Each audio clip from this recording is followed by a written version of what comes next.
forget about it sometimes. Very grateful to you. I'm most grateful to God for his faithfulness to me. He's been very faithful to me. Today is Mother's Day, and as I was meditating and seeking the Lord, you know, as we always do, about what he wanted me to share with the congregation today, it seemed like he landed me on this subject of motherhood. So if I give a title to this discourse, it would be Love, the True Test of a Mother. All of us have mothers.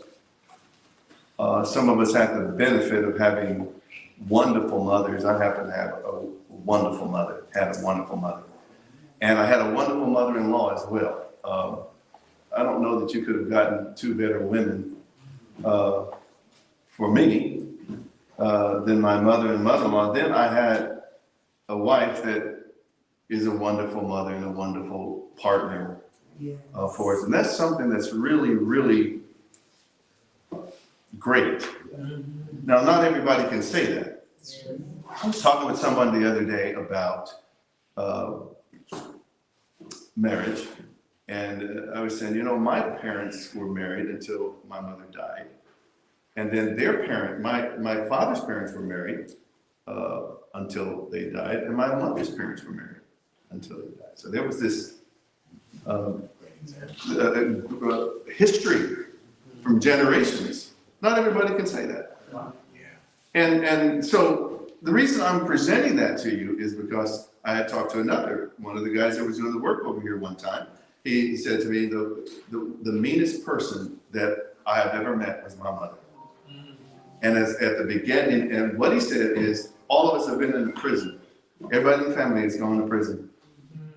And so why do I say that? I say that because it's important what a mother does. Okay, that's a very important role. And to me, as far as I'm concerned, and you've heard me say this before, the most important job in the world is a mother. There's no job more important than that, as far as I'm concerned. I know there may be debate and all that, but every person that is in leadership position came from a mother. And there was somebody that nurtured them, cared for them, loved them, that got them to that point for whatever that means, but they got them to that point. And so what I want to do today is I want us to read a very fascinating story in the scriptures. And I want us to understand, I want you to think for a moment about your history, your mother. I want you to think about you, those of you that are women, that are mothers. I want you to think about your motherhood and what you've done. Now, this I want to say, I want us to be very clear. I don't believe any parent, whether it's a husband, whether it's a father or a mother, can say that I think I did everything exactly right, exactly the way that it should be. I don't believe any of us can say that. Anybody here can say that? All right, I've got two children. I cannot say that. I think overall, when you look at the full picture, we did a pretty decent job of trying to raise them and to be assets to society and benefits to society and to be good Christian people. But I don't believe any of us can say, I did everything right. Yeah, when I look back over the road and what we did everything right. So there is room for error. And I want us to understand that sometimes what we do with other people is we come to from our perspective. So if I come from a perspective that the generations as far back as I can remember, or as far back as I've been told, I had married, my parents were married, back at least to my great-grandparents, and I was raised in an intact home. Not everybody can say that. Now, here's a story in the Bible. I want us to turn to 1 Kings, the 3rd chapter. I want to start reading the 6th verse. Very intriguing story, and I want us to listen to it. And when I read this story at first, I made judgments about these women, and there are judgments to be made about them. But I want us to get a little bit of a backstory to it. But I want us to understand as we read. I want us to be very cognizant as we read, starting at the 16th verse of 1 Kings, the 3rd chapter. 1 Kings 3 and 16. Yes. Then came there two women that were harlots. Okay, so here's the first point. Here's the first, this gives a definition of who these women are. There are two women, and they are both harlots. And you know what a harlot is in our day, time there would be sex workers or prostitutes or something like that. This is what the Bible is saying. I can say it over the pulpit, right? So there were two women that came, that they were harlots, all right? unto the king, They came unto the king. and stood before him. They stood before him. And the one woman said, And the one woman said, O my Lord, "Oh, my Lord, I and this I woman and this woman dwell in one house. We both live in the same house. And I was And I was delivered of a child delivered of a child with her with her in the house. And it came to And it pass came to pass the third the day, third day after that I was delivered that that this woman was was delivered delivered also. also. And We were together. There was no stranger with us in the house. Except we two Save in the we house. two in the house." And this woman's child Yes, died in the this night woman's child died in the night, because she overlaid and it. because she overlaid it. And she arose at She midnight arose at midnight, and took my son from beside me, while thine handmaid slept, and laid it and laid it in her bosom, and laid her dead child in in my my bosom. And when I When I arose in the morning to give my child suck, to give my child suck, I was going to feed and nurse my child. Behold, it it was dead. But when I had But when I considered considered it in the morning, behold, it was not my son. I which looked I at the did child and I saw something's not right here. And she looked at the dead son and said, that's my boy. This one is not. All right, read. And the other woman said, And the other woman said, no, no, but nay, the living is my the son, living is my son, and the dead and the is dead is thy son. thy son. And this said, No, no, but the dead is the thy dead son, is thy son, and the living is the my living son. is my son. Thus they spake before the king. So here is a situation. Here's women. Now, you've got to have some history behind this one. The Bible doesn't tell us what the history is, but they were there alone. There was nobody there. They didn't have a mother. They didn't have extended family. They didn't have somebody to go there do the birth with them, except for the two of them. And so now they're having this dispute as to whose son this is. Is it this one's son or is it that one? All right, read. Then said the king, the one saith, this is my son that liveth, and thy son is the dead. And the other said, nay, but thy son is dead. No, but thy son is the one that's dead, And my son is the one that's living. And the king said, Bring me a sword. And they brought a sword before the king. And the king said, now listen to this. I want you to get it listen very closely, because here's a dilemma. There's no DNA evidence, right? Today we can determine in a few days, maybe a few hours, whether or not this whose son it is. The DNA would tell us, but wouldn't it? But this was before that time. So now the only way for them to know is one word against the other. Who is it? All right, read. And the king said, divide the living child in two. And give half to the one and half to the other. Then spake the woman whose the living child was unto the king. For her bowels yearned. This woman loved that little boy, didn't she? Yes. She loved that little boy, and her bowels yearned. And she said unto the king, and she said, Oh my Lord, give her the living child, and in no wise slay it.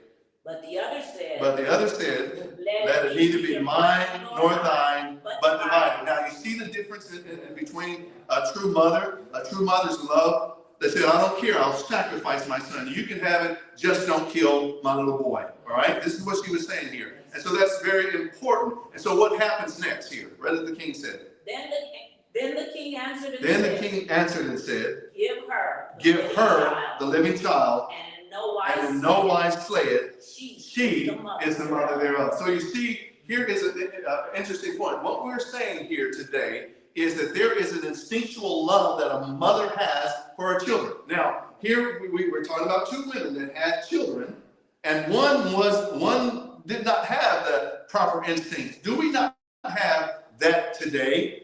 Do those kinds of things happen to us today? Now, look, we're going to be quick to judge and make a judgment on these women as to, well, first of all, they were women, streetwalkers, women of the night, and that puts something in our minds, doesn't it? Something in our minds about that. But let's just say we are a church, right?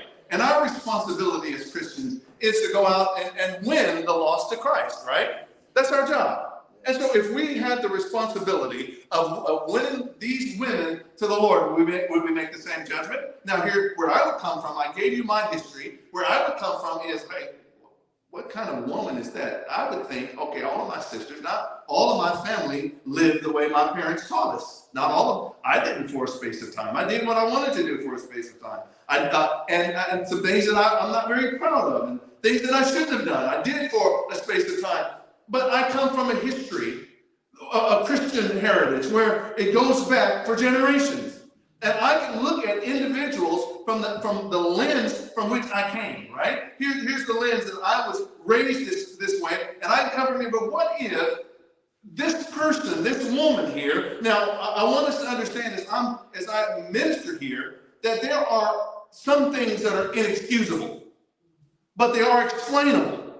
All right? So there's a difference in having an excuse for a particular one. The reason I'm like this is because such and such. It can explain it, but there's not an excuse for it, right? At some point, God gives you the power and the ability to make changes in your life and to deal with your life in a different way. But let's talk about it for a moment, because there are things that happen in other people's lives that's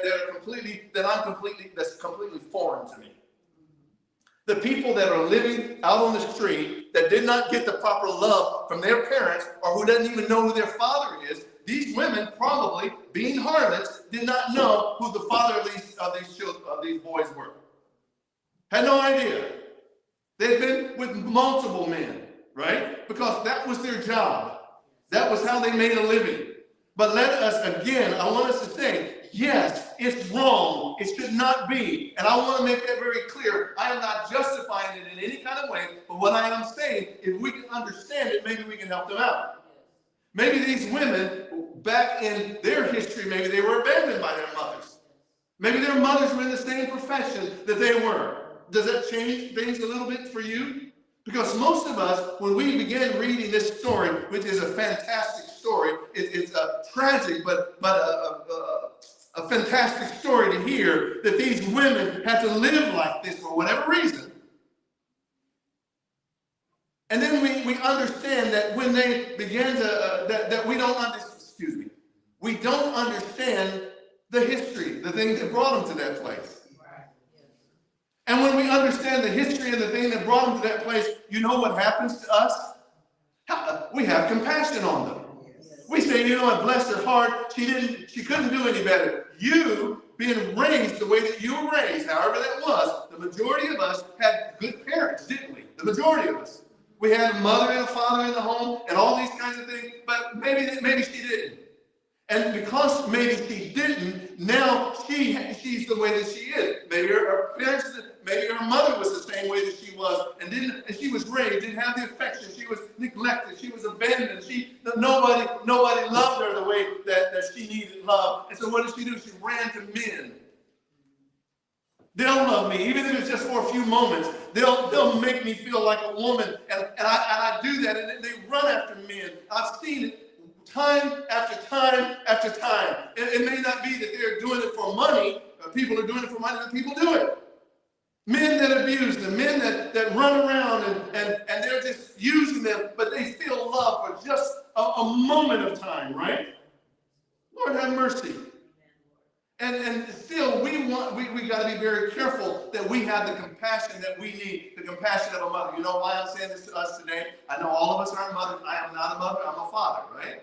But we, as a church, the prospect of us getting people that are coming in to our church that are broken, that have problems, that have been neglected by the one that they should have loved the most, and they've been abandoned by the one that should have loved them. And now here they are, and they're at a point that no one cared about me, so why should I care about this? I know it's not well, first of all, it's difficult. I've heard of women overlaying their children, rolling over. You got to be careful. I remember when our children were younger, were babies, and we put them in between us, one on one side, the other on the other side. I could hardly sleep at night because we got to make sure that we don't accidentally roll over on the baby, hurt the baby, right? Well, this tells you something about the mother, something about it. There was something that wasn't there that should have been there. And there's something that if it wasn't there, now this is why her child is dead. And then she sees that her child is dead. She wakes up. She sees that she overlaid her baby and is dead. Now she's not a woman of integrity either. She doesn't start crying and hollering and saying, oh my God, what have I done? She just says, all right, there's another baby. Let me go get that one, put it over here, and take this one and put it over here. You see how I said, take this one? It's not necessarily that it's something that I'm attached to, that I love, because chances are, if that instinct had been there, she would have overlaid her baby. Am I right? Yes. Maybe extenuating circumstance, but we're talking in generalizations here. All right, so now she goes and she makes the change, and the other woman gets up the next morning who has the proper instinct and the proper love, no matter what the circumstances are, her environment. Let me tell you, you can't overcome your environment. It doesn't matter. These women were the same women in the same profession, had the same, got pregnant at the same time. They had their babies at the same time, and they were in the same environment, but one had the instinct and one didn't. I don't know what this woman, the true mother, I don't know what her history was. But maybe her history was simply that she overcame her environment. It doesn't really matter. It doesn't really matter what her mother did, that her mother abandoned her or whatnot. You can overcome some of the most difficult things in the world, particularly if you've got God on your side. But I want to read a couple of statistics that are very shocking to me. All right? One statistic that is very shocking to me is, it says there single parent households, about 64%, no, let's go here. And I'm sure Marquisha knows some things about this. It says, according to the U.S. Census Bureau, 17.6 million children, nearly 1 in 4 children, live without a biological step or adoptive father in the home. All right? They can still overcome. I know some good fathers that are not in the home that are concerned about their children. All right? All right? That's enough children to fill up New York City twice, Los Angeles 4 times over. In the United States, approximately 70% of Black children live in single-parent households, with a significant portion of these families being led by a single mother. All right. Okay, so these are statistics that we got from online. Now, why am I saying all of this? Because a mother's love can compensate some of this, right? A mother can't be a father, but she can love her children in a way that helps those children to grow and compensate for some of the things. And then those of us that are in leadership positions, those of us that are church, as we bring these people, these individuals in, we have to come to an understanding of what, of the need. Yes. Of the need. There's a great need out there. And I know maybe some of us that are sitting here in this audience, I never had that, those kind of things happen in my life, but maybe some of you have. Maybe some of you are dealing with it, and I know some of you are. But I want to say this, that part of what the responsibility of a church is to help heal those wounds. Yes. And the pastor cannot do it by himself. I'm learning that we cannot do it by ourselves. But we're gonna have to have a clear understanding that there's broken homes, there's broken lives, there's broken people out there, and we need to do our part. Whatever that part is, we need to do our part to help mend that. That's part of the church's responsibility. All right? Then it says here, about 64% of Black children are raised in homes without a father present. In comparison to, this is Black children. This percentage is notably higher than that of white, approximately 24%, which is still too high, isn't it?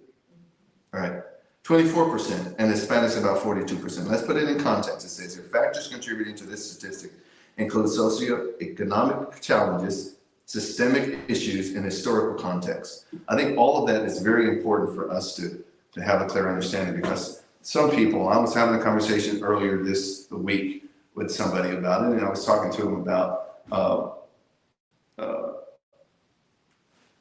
us as Black families and what it meant and what it means. You know, this feels more like it feels more like maybe a lesson than it does a sermon, but I think it's important for us to get a hold of, because if that's if 70% of the young people are growing up in a single parent home, then what's the who are the young people?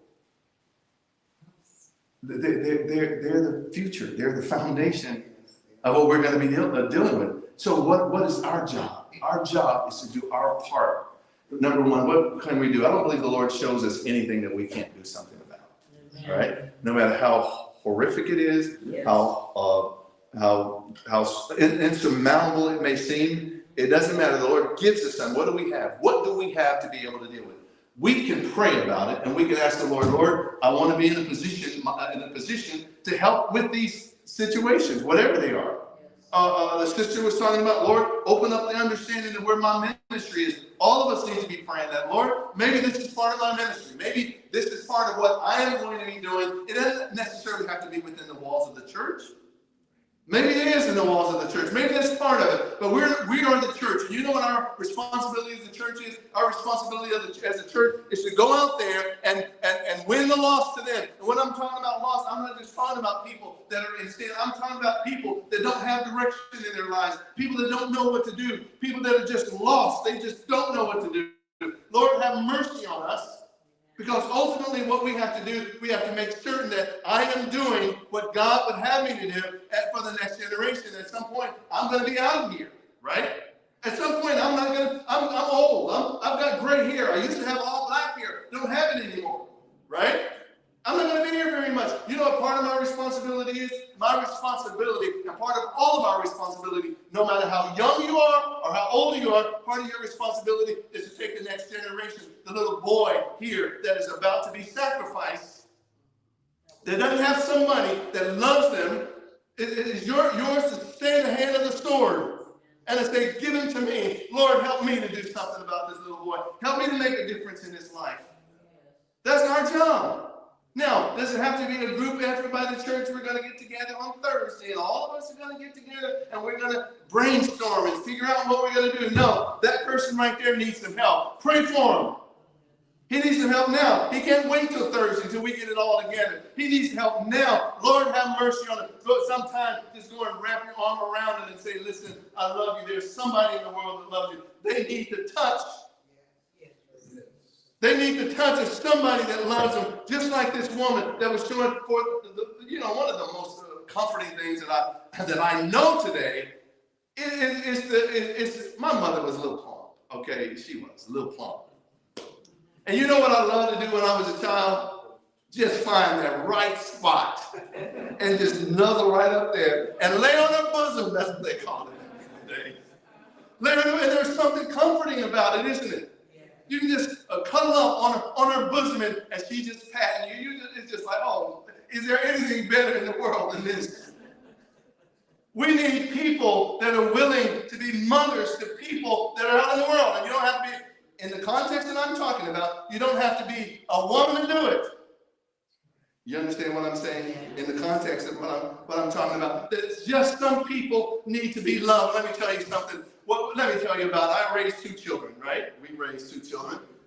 And the people that have to raise children by themselves, I feel sorry for them. Because it was a lot of work for 2 people. One of the things that we did is we decided she's not going to work. But we lived on a low income. Well, I just need more things. And I need more. No, we're going to live at this level. You can go out and get a job, and we both could be bringing in income, but we didn't do that. I sometimes worked 2 jobs in order to make ends meet. And then sometime when I got home from a tired day of work, and my wife, what have you been doing? You ain't done nothing all day. You sit around all day long. House ain't clean. Oh, don't ever say that. Because let me tell you what I've learned. I learned that she's been working all day and she's been nurturing the children all day and she's doing all that. It's okay that the house isn't clean. It's all right. I had to learn that.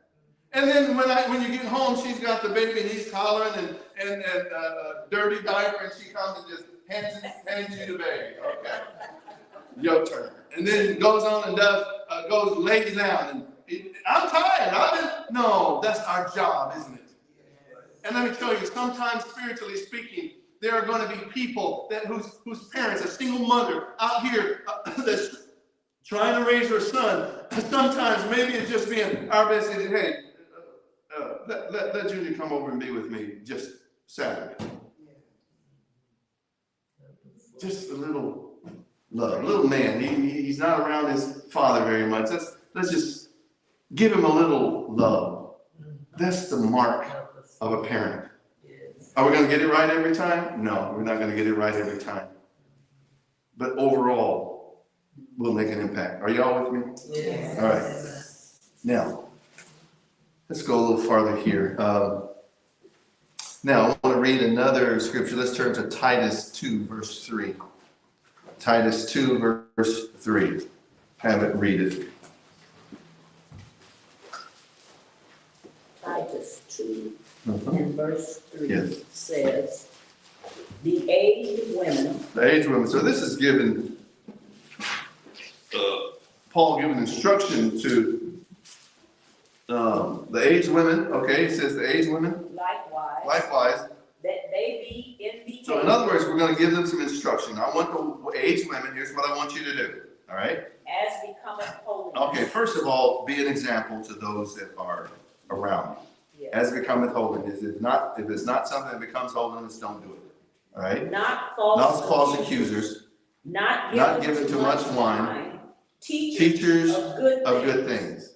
That they may teach the young women to be sober. Now, get a hold of this, because when I first read this scripture, and when the Lord enlightened me on it, and I've preached on this before, but in various times, but I feel like this is the time that the Lord wants us to say it here again. That He says here, read. The aged women, likewise, that they be in the behavior as becometh holiness, not false accusers, not given too much wine. Teachers of good things, that they may do what? Teach the young women to be sober, to love their husbands, to love their children. How do you get to know how to love your husband and how to love your children? How do you get to do that?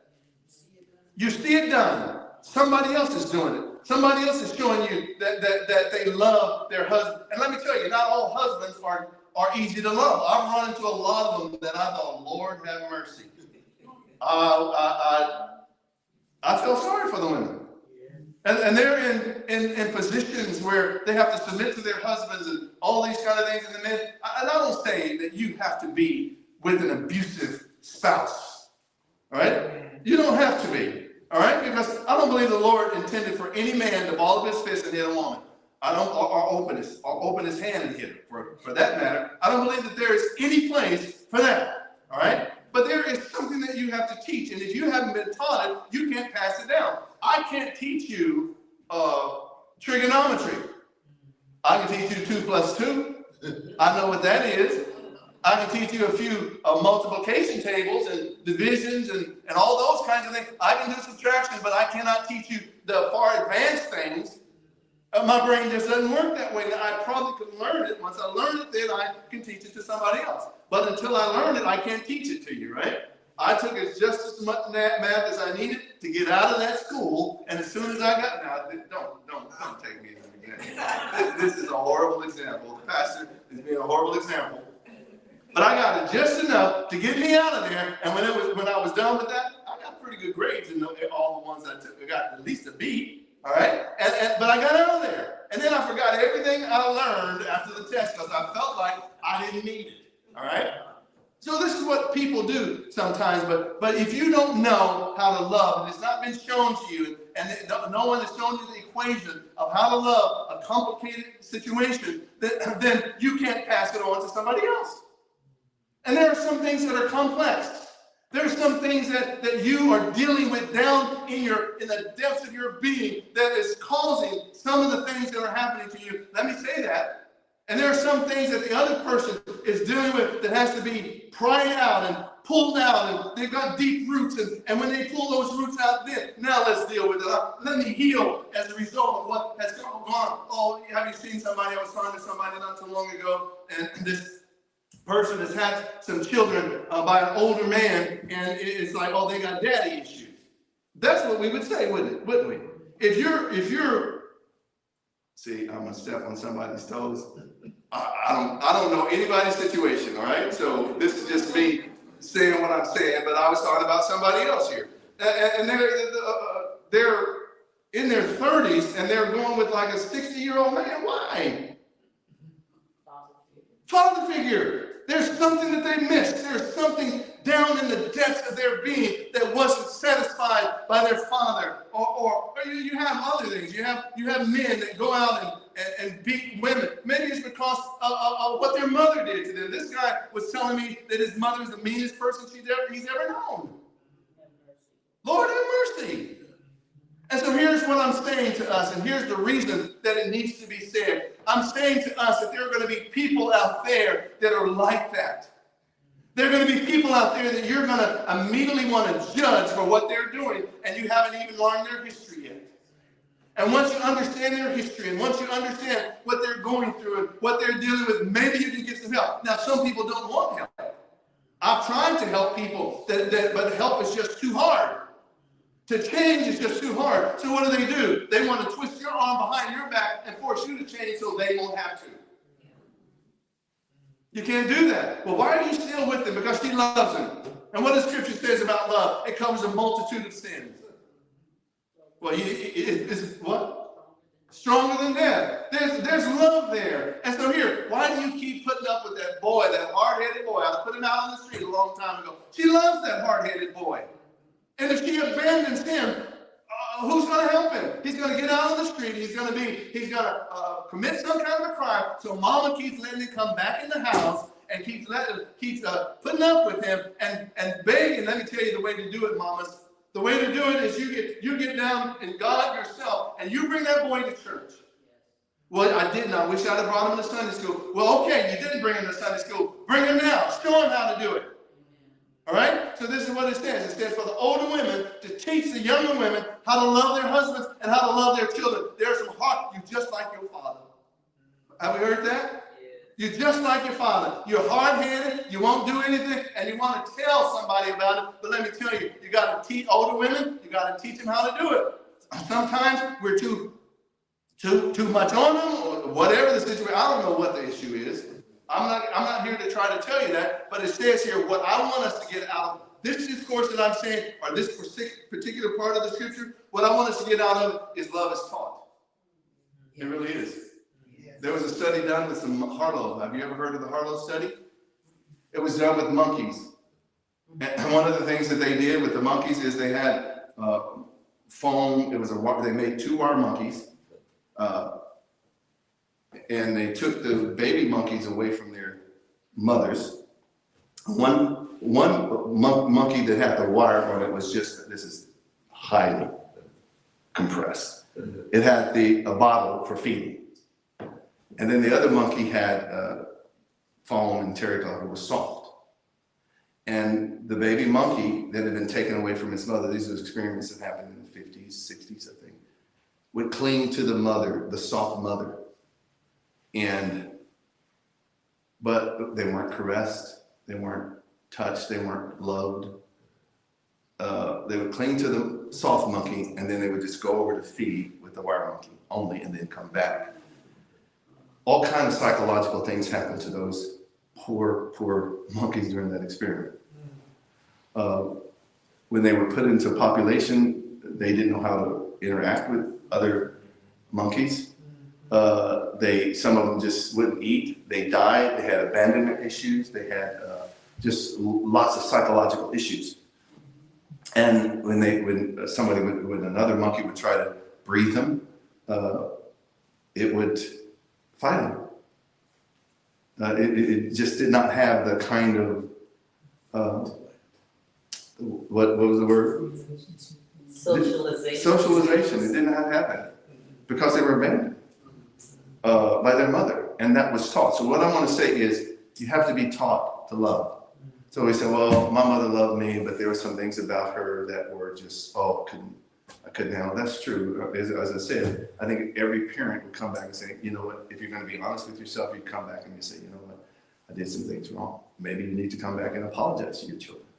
Maybe that's the road to recovery. Yes. So you come and acknowledge, you know what, I did the best with what I had.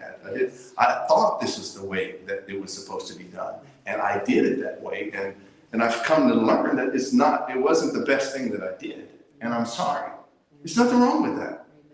And you can appreciate that. Now, let's say your mother's gone and she didn't do that. You know what you have to do? You have to come to look, give her the benefit of the doubt.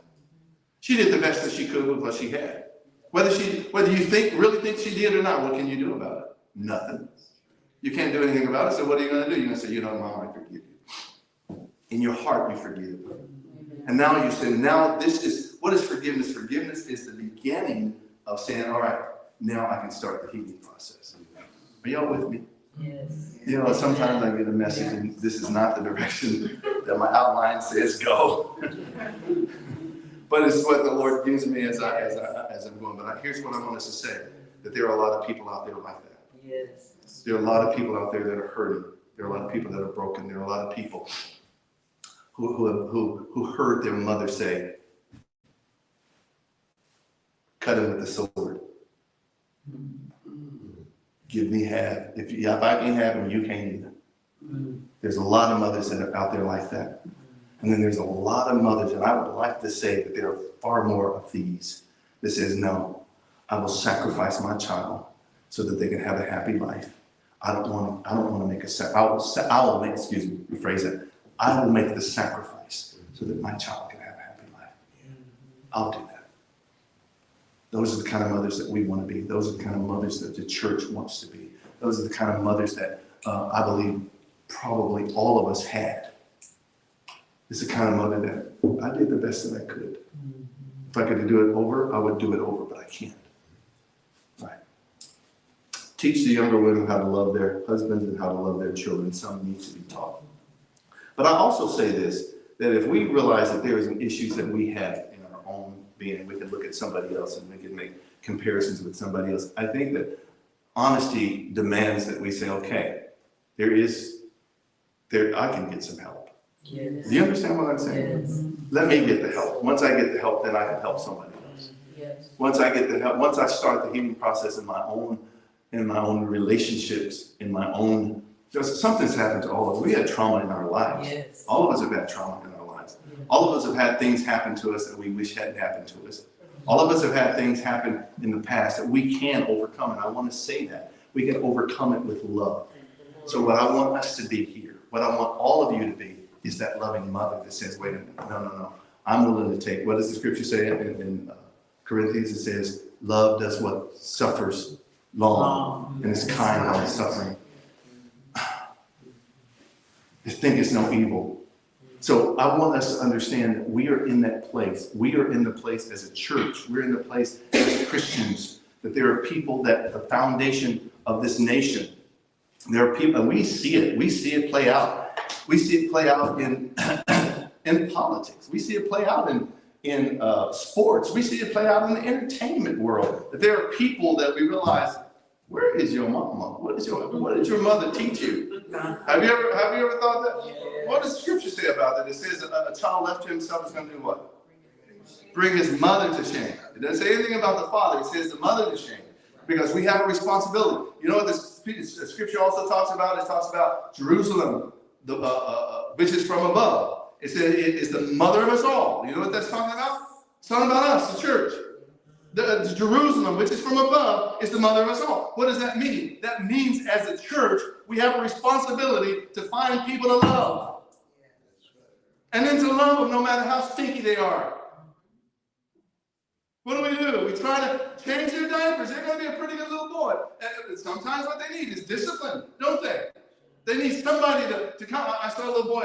We were working on the fence the other day. I saw a little boy that was just giving his mother what for. And I wanted to say something, and I didn't. I probably should have. But I'm a complete stranger. Somebody's walking by. I'm assuming it was his mother. He was not doing anything that she said. Have you ever thought, oh, I wish that was my child? The first thing we do, if that is our child, is to give that child a whole bunch of love.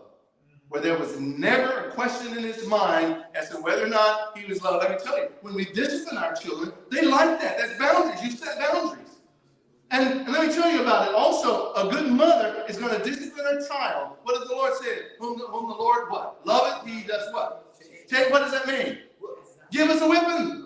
Give us a whipping. Give us some kind of punishment. Show us where the boundaries are. Here are the boundaries right here. Whom the Lord loveth, he chasteneth it. There is no such thing as a mother that loves her child, that doesn't chasten him. Oh, I'm going to count to 3. My mother never counted to 3. Never counted to 3. Because she didn't have to when she said it. She may have told me 2 times. But on the 3rd time, it wasn't going to be 1, 2, 3. It wasn't going to be that. It was going to be, you got a switch, or sometimes they make us go get the switches. But they weren't going to talk to us too much longer. But let me tell you, they want boundaries. We feel safe when there's boundaries. We feel safe when there's discipline, when there is a little something around us that if I touch that, I'm going to get whacked. Every time. Not this time and then 4 times go by and you still do it, and then you do it another because you make mama frustrated and upset. No. Every time you do it, you're going to learn something. You're going to learn not to do that again. And pretty soon, you just say, no, it's not worth it. You know, I'm telling you, I told y'all this. You know, my parents whipped us. I'm from the old school. I got whippings. And I got the kind that y'all call CPS on my parents. And my parents would probably be down.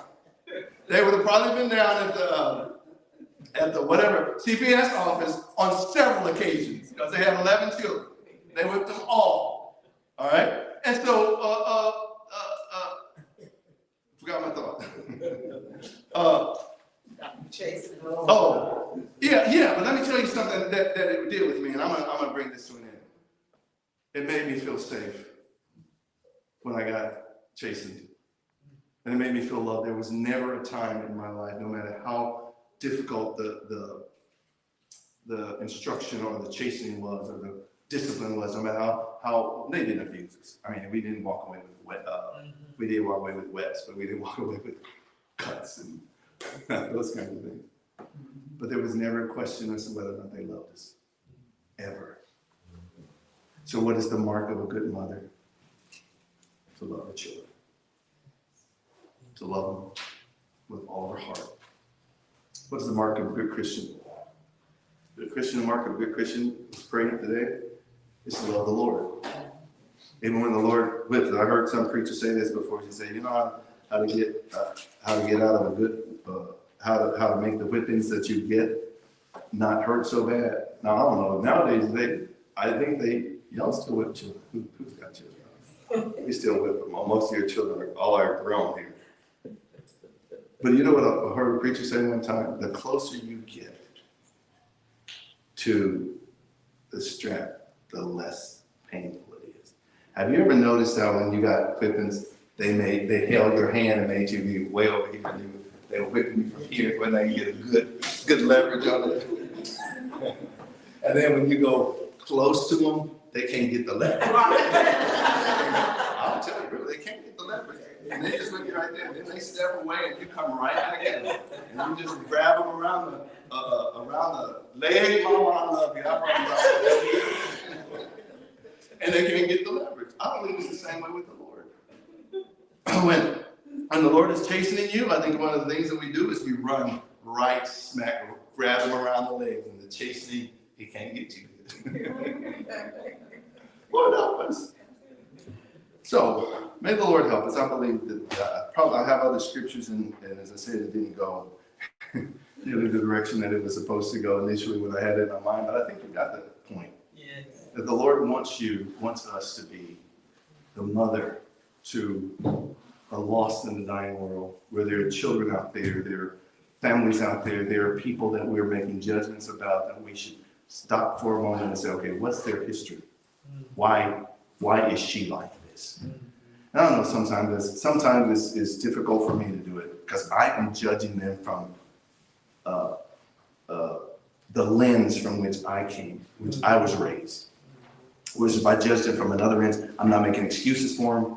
but it is explainable that I can have a little bit more compassion for that person now that I know their circumstances. You're going to have a little bit more compassion for them, but you're still not going to let them die. You know, but there are certain ways that you're going to do it. You can't do it to the point that you're just going to beat them to death. You can't do that because I've seen something about young people that some don't respond to that.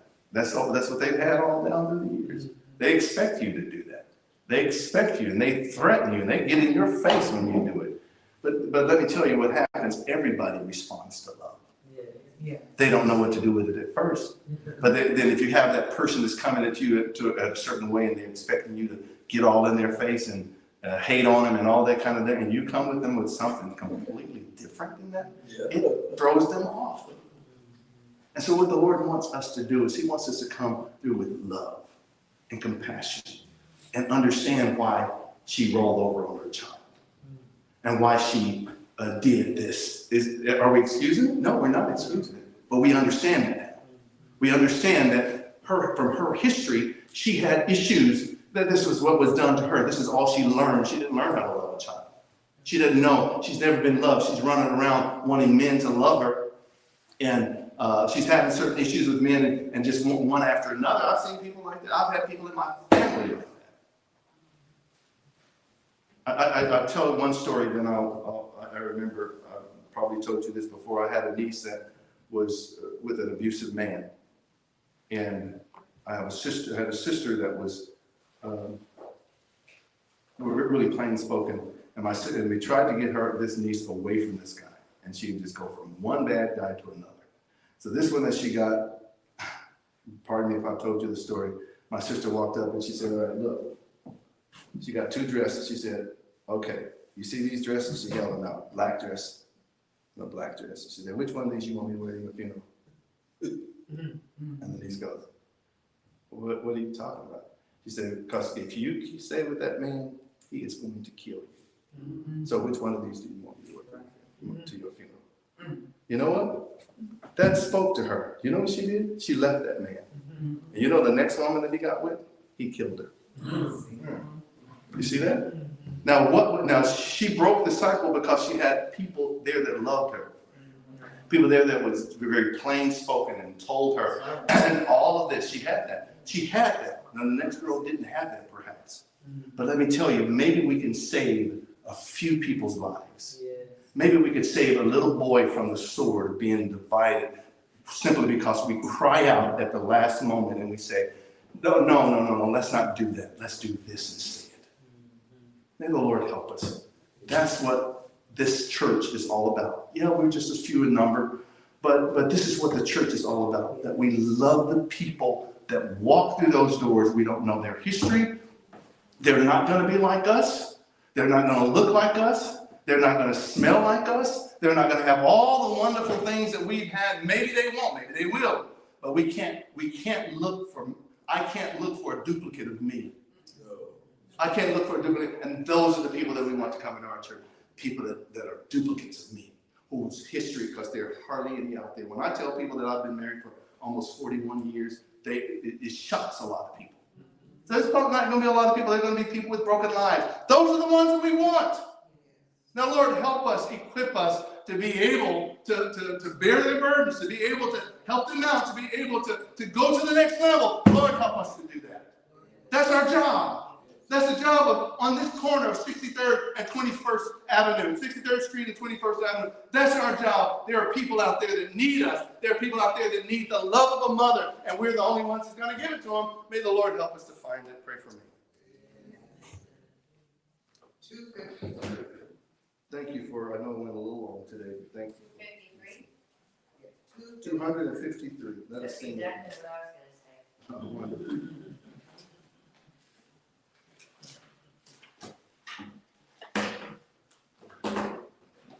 Let us stand as we sing number 253. There may be someone that wants to pray before we come to the altar. Let us love each other with a heart that's born and true. Ever to our brother as to us we love.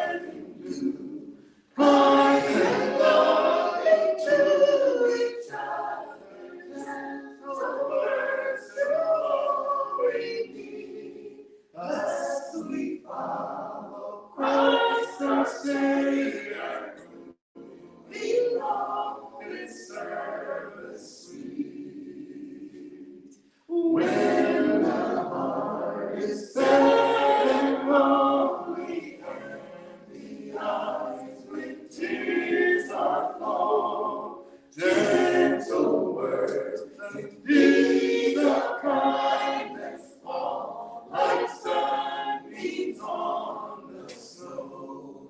Kind and loving to each other, gentle words to all we need. Thus we follow Christ our Savior, we all his service sweet. Let us help our falling brother, lift him gently by the hand, speaking words of cheer and comfort, point him to a better land. Kind and loving to each other, gentle words to all we need. Thus we follow Christ our Savior, proving all his service sweet. In this world of toil and sorrow, many hearts are full of care. Let us live to serve our Master, each other's burdens bear. Kind and loving to each other, gentle words to all we need. Thus we follow Christ our Savior, to be all his service sweet.